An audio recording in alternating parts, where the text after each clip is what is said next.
জয় Hind dear student.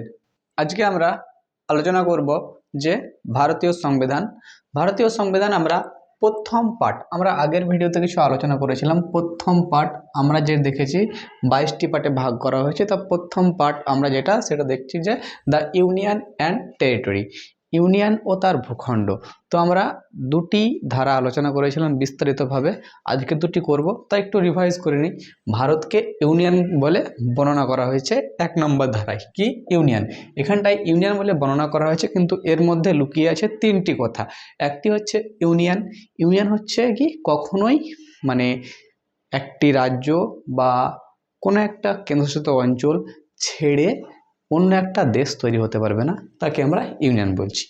2 নম্বর হচ্ছে যে আমাদের যে সমস্ত রাজ্য আছে তার নাম কি, সীমানা কোনখানে শেষ কোনখানে শুরু, এখানে জানতে চাই যদি আমাদেরকে প্রথম তফসিলে যেতে হবে। বুঝতে পারলাম। আর ইউনিয়ন মানে বর্ণনা করা হয়েছে যে আমরা ভারতকে 3টি ভাগে ভাগ করতে পারি। যেমন একটি হচ্ছে স্টেট, হচ্ছে 28টি আমাদের হচ্ছে রাজ্য আছে। আরেকটা হচ্ছে ইউনিয়ন টেরিটরি, 8টি কেন্দ্রশাসিত অঞ্চল আছে। আর মানে দেশের বাইরে যদি কোনো আমাদের ক্ষেত্র থাকে বা এলাকা থাকে বা অঞ্চল থাকে, সেটাকে আমরা 3 নম্বর ক্যাটাগরিতে আমরা কিন্তু রাখতে পারি, হচ্ছে বাইরে। কিন্তু বর্তমানে আমাদের বাইরে কোনো এলাকা নেই। মনে করি ধরো পাকিস্তানে কোনো এলাকা ধরো আমরা যুদ্ধ করে কবজা করে রেখেছি, বাংলাদেশে কোনো এলাকা আমরা যুদ্ধ করে কবজা করে রেখে দিয়েছি এবং ভারতের সঙ্গে যুক্ত করে নিয়েছি, কিন্তু এরকম কোনো এলাকা এখন ভারতবর্ষে নেই, কিন্তু সংবিধানে গ্যাপ দিয়েছে, তুমি পারলে চেষ্টা করতে পারো। 1 নম্বর ধারায় বলা হয়েছে। 2 নম্বর ধারায় এবার কি বলা হয়েছে, নতুন রাজ্যের গঠন। নতুন রাজ্যের গঠন মানে নতুন রাজ্য গঠন যদি করতে যাই তো আমাকে কি বাইরে থেকে কোনো একটা এলাকা নিতে হবে, তবে তো আমি নতুন রাজ্য গঠন করব। এরকম নতুন রাজ্য যদি করতে যাই তো বাইরে থেকে কোনো এলাকা নিতে হবে। যেমন আমরা 1975 সালে সিকিমকে নিয়েছিলাম, 1975 সালে সিকিমকে নিয়েছিলাম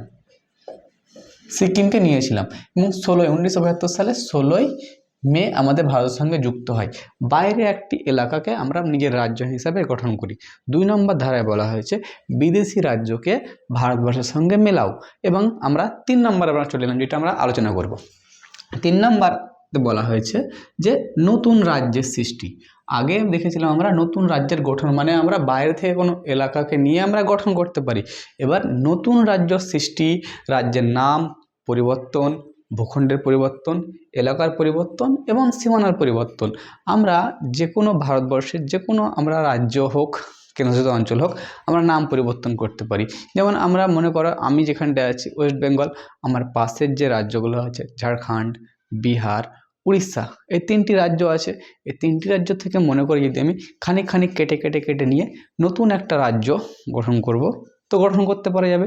কিংবা আমি মনে করি যদি আমি বাংলার নাম ওয়েস্ট বেঙ্গলের নাম পরিবর্তন করি, শুধু বাংলা করব, সেটাও করা যেতে পারে। এবং যদি মনে করে উড়িষ্যার নাম পরিবর্তন করা যেতে পারে।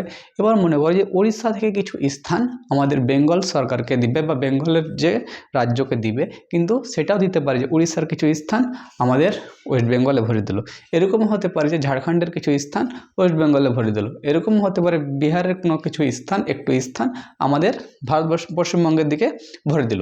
তাহলে এই যদি ভরে দিল পশ্চিমবঙ্গ অনেক বড় হয়ে যাবে, এবং অনেক যখন বড় করে দিল এবং মনে করি 1 বছর পর মনে করবে যে এটাকে 2 ভাগে কাটো, কারণ সাইড থেকে আমরা একটু ব্যাকআপ দিলাম। এবার 2 ভাগে কেটে নতুন রাজ্যের নাম গঠন করতে হবে, নতুন রাজ্য করব। পূর্ব বাংলা ছিল, এটা ছিল পশ্চিমবাংলা, এরকম পশ্চিমবাংলা 2 ভাগে ভাগ, সাউথ বেঙ্গল, নর্থ বেঙ্গল, এরকমভাবে ভাগ করতে পারবো। এটা কোন আর্টিকেল প্রয়োগ করে? 3 নম্বর। এখানে কি বলা হয়েছে, নতুন রাজ্যের সৃষ্টি, নতুন রাজ্যের নাম পরিবর্তন এবং ভূখণ্ড পরিবর্তন। যদি বলে হ্যাঁ এরকম করে কি করা হয়েছে, বলবো হ্যাঁ করা হয়েছে। কখন করেছে, কিভাবে করেছে, আমরা সেটা জানবো। যেমন ধরো 3টি আমি রেখেছি 2000, আমরা সর্বপ্রথম যদি আমরা দেখি একটু লক্ষ্য করি তো এমপি মধ্যপ্রদেশ থেকে ছত্তিশগড়কে 1 নভেম্বর 2000 কিন্তু আলাদা করা হয়েছিল। মধ্যপ্রদেশ থেকে ছত্তিশগড়কে 1 নভেম্বর আলাদা করে নতুন রাজ্য সৃষ্টি করা হয়েছে। তারপরে যদি দেখা হয়, যদি দেখো ইউপি থেকে উত্তরপ্রদেশ থেকে উত্তরাখণ্ডকে 9 নভেম্বর 2000 সালে কিন্তু এর স্থান পরিবর্তন করা হয়েছে, উত্তরাখণ্ড আলাদা একটা রাজ্য সৃষ্টি করা হয়েছে। এবার যদি দেখো যদি বিহার থেকে ঝাড়খণ্ডকে 15 নভেম্বর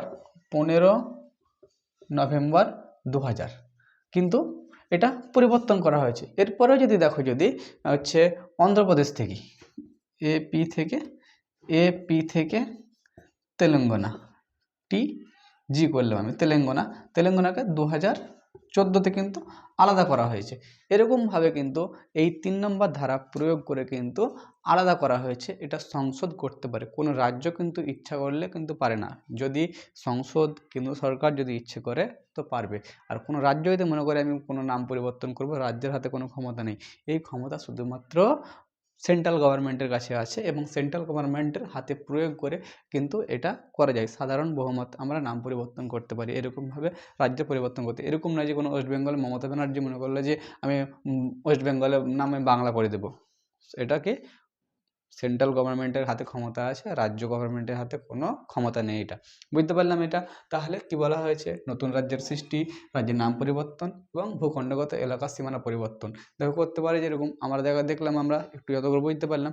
এরপরে কিন্তু এতগুলো সব কিছু কর্মকাণ্ড করলাম। দেখো 1 নম্বরে বলছিল ইউনিয়ন। এবার এগুলো সব নাম পরিবর্তন হলো, সব এগুলো ইউনিয়ন, এবং যত সব রাজ্যের নাম ছিল সব প্রথম তফসিলে ছিল। আর কটি স্টেট ছিল? 28টি স্টেট। তো এবার যদি আমি এগুলোকে যদি বাড়াই, তো এগুলো তো পরিবর্তন করতে হবে না? যেমন ধরো আমি এখানে বর্তমানে 28টি স্টেট আছে। আমি যদি ওয়েস্ট বেঙ্গলকে, মানে সেন্ট্রাল গভর্নমেন্ট কী করলো, দুটি আবহাওয়া ভাগে ভাগ করে দিল, সাউথ বেঙ্গল আর নর্থ বেঙ্গল। তাহলে দুটি যদি ভাগ হলো, তো একটা তো রাজ্য বাড়লো, তাহলে তো এখানে যোগ করতে হবে।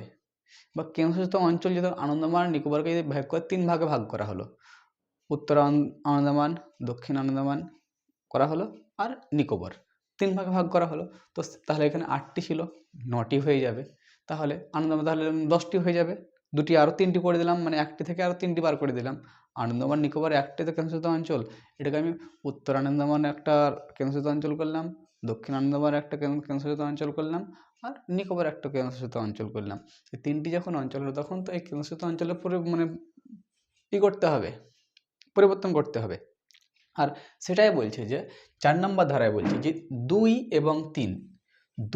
এবং 3 যে সমস্ত কাজকর্ম করলে, যেমন আমরা নতুন রাজ্যের গঠন করেছিলাম 1975 সালে 16ই মে নতুন রাজ্যের গঠন করেছি, এটাতে গঠন করেছি। আর এটাতে কি বলছে, নতুন রাজ্যের নাম পরিবর্তন এবং এলাকা পরিবর্তন আমরা সব কিছু করেছি। তাহলে 2 আর 3কে আমরা টুকরো টুকরো করলাম, বিদেশ থেকে যোগ করলাম, এবং ভারতের মধ্যে সবকে টুকরো টুকরো করলাম, নাম পরিবর্তন করলাম, সীমানা দান করলাম, সব কিছু যা করলাম। এই 2 আর 3-এর যে সমস্ত আমরা কাজকর্ম করলাম, বলছে 1 নম্বর ধারায় এবং 4 নম্বর ধারায় সেটা সংশোধন করতে হবে। 1 নম্বর ধারায় এবং 4 নম্বর ধারায় সংশোধন, যেমন ধরো কীভাবে সংশোধন করতে হবে, যেমন ধরো তাহলে 1 নম্বর কি বলছে যে নতুন রাজ্যের গঠন, 4 নম্বর ধারায় কি বলছে দেখো, নতুন রাজ্যের গঠন বা নতুন রাজ্যের সৃষ্টি, রাজ্যের নাম পরিবর্তন ভাবে সংশোধ করতে হবে, মানে এবং সীমানা পরিবর্তন হিসাবে যে প্রথম এবং চতুর্থ তফসিলে কি করতে হবে, প্রথম এবং চতুর্থ তফসিলে সংশোধন করতে হবে। এবং প্রথম এবং তফসিলে কি ছিল এখানটায় দেখো, 1 নম্বর ধারে প্রথম তফসিলে ছিল প্রত্যেকটা রাজ্যের নাম ছিল, রাজ্যের কি নাম ছিল, রাজ্যের নাম ছিল। তাহলে আমি এরকমভাবে আমি 4টিকে, মধ্যপ্রদেশ থেকে আমি ছত্তিশগড়কে আলাদা করলাম, তো ছত্তিশগড় একটা আলাদা কি হলো, রাজ্য হলো। সেই নাম তোমাকে প্রথম তফসিলে তুলতে হবে। আর এলাকা কত, জনসংখ্যা কত, ওখানে কী খনিজ পাওয়া যায়, গুরুত্বপূর্ণ স্থান তোমাকে প্রথম তফসিলে তুলতে হবে। ঠিক একই রকম উত্তরপ্রদেশ থেকে উত্তরাখণ্ডকে 1 নম্বরেতে আমি ভাঙলাম আলাদা করে, তো আমাকে নাম, সীমানা পরিবর্তন সব তুলতে হবে এখানে। তারপরে যেমন হচ্ছে বিহার থেকে ঝাড়খণ্ড, ঠিক একই রকমভাবে আমাকে তুলতে হবে। আর এখানটায় আমাকে 3 নম্বরের কী বলছে, এখানটায় আমাকে তো স্টেটের সংখ্যাও পরিবর্তন করতে হবে, ইউনিটের সংখ্যাও পরিবর্তন করতে হবে, এবং অর্জিত ক্ষেত্র, যেমন আমরা সিকিমকে কিন্তু আমরা স্টেট হিসাবে মান্যতা দিয়ে দিয়েছি। ওটা বিদেশের একটা দেশ ছিল, সিকিম কিন্তু 1975 সালে ভারতের সঙ্গে যুক্ত ছিল না, 1975 পরে কিন্তু যুক্ত হয়েছে, সেটাকে আমরা যুক্ত করে দিয়েছি। তো সেটাই বলছে যে প্রথম এবং চতুর্থ তফসিলে 1 নম্বর ধারায়, চতুর্থ তফসিলে কী করতে হবে, সংশোধন করতে হবে। এবার শর্টকাটে বুঝে নাও যে শর্টকাটে আমরা কী করে বুঝবো, শর্টকাটে কেমন, দেখো 1 নম্বর সংশোধন করতে হবে। এবং সংশোধন কি করে করবে দেখো, সংশোধন যদি করতে হয়, তো সংশোধন যদি করতে হয় বা নতুন রাজ্যকে যদি দেখো, এখানটায় আমি শর্টকাটে বলছি, আমি দেখো এখানটায় 1 নম্বর ধারায় 1 নম্বর ইউনিয়ন। ইউনিয়ন 2 নম্বর ধারায় তুমি শর্টকাটে মনে করো যে বিদেশি রাজ্যকে বিদেশিকে মেলানোর কথা বলা হয়েছে, বিদেশিকে কথা বলা হয়েছে, মেলানোর কথা বলা হয়েছে। আর 3 নম্বর ধারায় বলা হয়েছে যে বর্তমান যতগুলি রাজ্য আছে সেগুলিকে তুমি কাটাকাটি ফাটাফাটি যা করবে করো। আর 4 নম্বর ধারা বলা হয়েছে, 4 নম্বরে বলা হয়েছে যে 4 নম্বর ধারায় বলা হয়েছে যে সাধারণ মতদান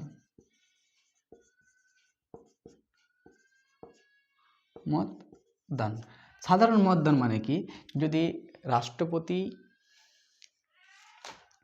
রাষ্ট্রপতি কি হয়, প্রত্যেকটা যেগুলো যেমন হচ্ছে 368টির ভিতরে যেগুলো রাখা হবে যেসব নিয়মকানুন সেগুলোকে রাষ্ট্রপতির সই বাধ্যতামূলক।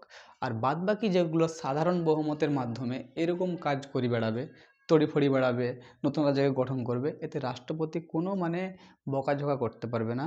তার জন্য একটা সাধারণ বহুমত 50% বহুমতের মাধ্যমে এই সব কাজ করতে পারবে, যে সংশোধন করতে পারবে প্রথম ও চতুর্থ তফসিলে। যেমন সাধারণ বহুমত মানে কি, যেমন ভারতবর্ষে টোটাল হচ্ছে পার্লামেন্টের মেম্বার কত আছে 445, একে যদি 50% যদি করা হয় এর, তাহলে কত আসবে, এর আসবে 272 আসে। 272 তো কোনো কাজে লাগবে না, অর্ধেক লোক তো কাটা হয় না, তার জন্য কত হবে 273। এই 273 যদি সাধারণ মতদান দেয় যদি, তো এইসব কাজ কর্মকাণ্ড নাম পরিবর্তন সীমানা পরিবর্তন কিন্তু সহজে হয়ে যাবে। বুঝতে পারলাম আমরা 4টে আর্টিকেল। প্রথমে 1 নম্বর ধারায় বলা হয়েছে ইউনিয়ন, 2 নম্বর ধারায় বলা হয়েছে যে নতুন রাজ্যের গঠন, 3 নম্বর ধারায় বলা হয়েছে নতুন রাজ্যের সৃষ্টি, নাম পরিবর্তন, সীমানা পরিবর্তন, 4 নম্বর ধারায় বলা হয়েছে যে 2 আর 3 যে সমস্ত কাজকর্ম হলো প্রথম এবং চতুর্থ তফসিলে কী করতে হবে, যে সংশোধন করতে হবে। তাহলে কিন্তু আমাদের 1 থেকে 4 নম্বর ধারা কমপ্লিট হয়ে গেল। বুঝতে পারলাম। জয় হিন্দ।